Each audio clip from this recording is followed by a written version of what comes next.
Hi and welcome. This is Gail Hillman. Thanks for dropping by. I just wanted to pick up on our earlier video and our earlier class where we were putting together the short-term action plan. Obviously, every student is different, but in this instance, we're just using John as an example of how we would fill in the form for John. So, short-term action plan in easy to understand steps. So John is a student of mine. He was in my group last year. He was a young man, I think he was only 22, 23 years old.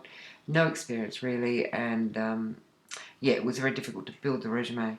That's another story for another day. But he wanted to work in automotive, specifically dismantling. He didn't want to get into repairs or sales. He wanted to work in dismantling, and that was fine. His old resume was written by someone else, and it was designed to be, I guess, relevant for retail or labouring work, but he didn't want either of those, so clearly it didn't work very well for him. It failed to mention he had certificate 3 in automotive, and neither did it mention that he volunteers every second Sunday at the local speedway as a team member of his dad's racing team, the DMJ Racing, which is also relevant. But anyway, these are things you find when you sit down and do a bit of a plan.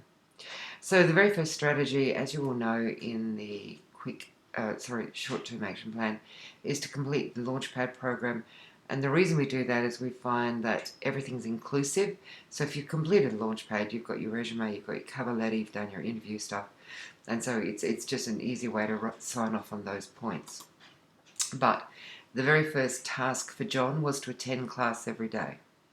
The barriers and solutions for John was to make time for it, obviously be aware of it, and to set, in John's case, he decided he was going to set his alarm clock because he tends to be up late and, yeah, he's not a morning person, so he set his alarm clock. We agreed that one of the tasks he would have is to ask questions when he got stuck. And in order to do that, he would talk to me or he would talk to other students. More importantly, he would also check on Launchpad for any old recordings to see if there's something there that he could be learning from. Another task, obviously, in completing Launchpad is to hand up your work. We talked around, John had some problems with PDF documents, and so we worked out a solution that was he was going to take a photo or do a screenshot of the work that he'd done and then hand that up because it was quicker and easier. And last but not least, I needed him to go to class, but I also wanted him to enable his microphone so he could participate. And so once again, he would watch the video I sent out and he would set his alarm. So those are the tasks that needed to be done, and that was John's commitment or his ideas of how he would meet those tasks. The next strategy was to build his resume. The first task was to watch the video on resumes. And so obviously he could ask me for that.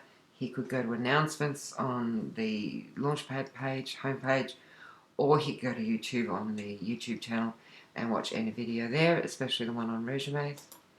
The next task for John was to find his most recent resume. So he needed to ask his family, his mum especially, his job coach, and he needed to go for a bit of a rummage through his USB drives and find it somewhere. There was one because we were working from a hard copy, so we knew it was there. I then I gave him the task of emailing me the old copy, and I asked him to email it to me directly and not to go through Launchpad, because if you go through Launchpad, sometimes it just doesn't attach properly.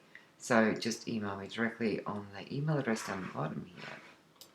Next, we explored some resume templates, and we were going to do that by Googling templates for resumes for automotive in this case, and then going to images and choosing some templates there.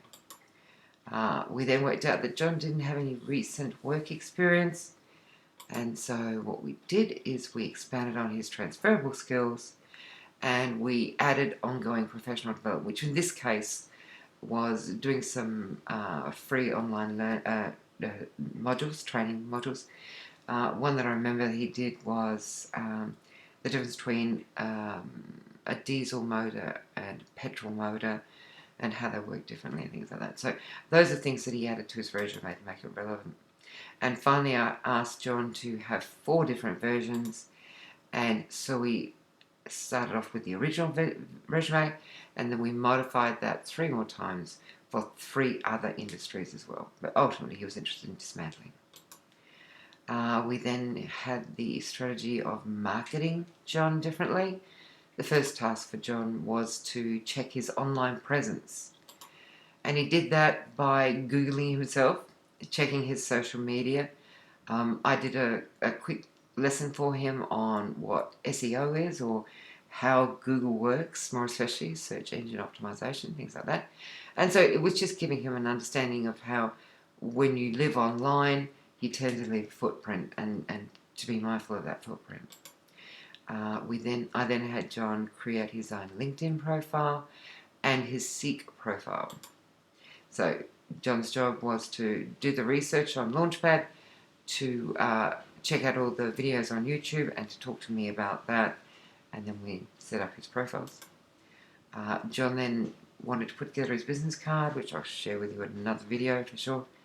And so he watched my video as well, and we looked at some business cards online. We went to Google, and then we drafted one, which he really liked. We were concerned about John not having a recent work experience. So once again, we looked at other training. He already had Cert 3 in automotive, and so his next step was to go back to TAFE or something and do other study, and to look online for anything that might be pertinent and relevant that he could do there as well. And obviously, to pick up on the earlier comment, the resume also included the ongoing professional development, which included the unit that we were talking about, where he was doing the training on difference to a diesel motor and a petrol motor. So that was fun. And of course, the last strategy of all, which is build relationships, networks, and volunteer basically in your local area. Now, I think I mentioned at the beginning,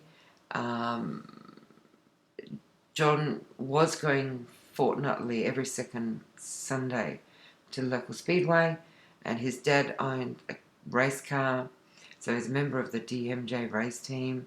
And so when we developed his business card, the task was to take the business card to the drag race and hand it out.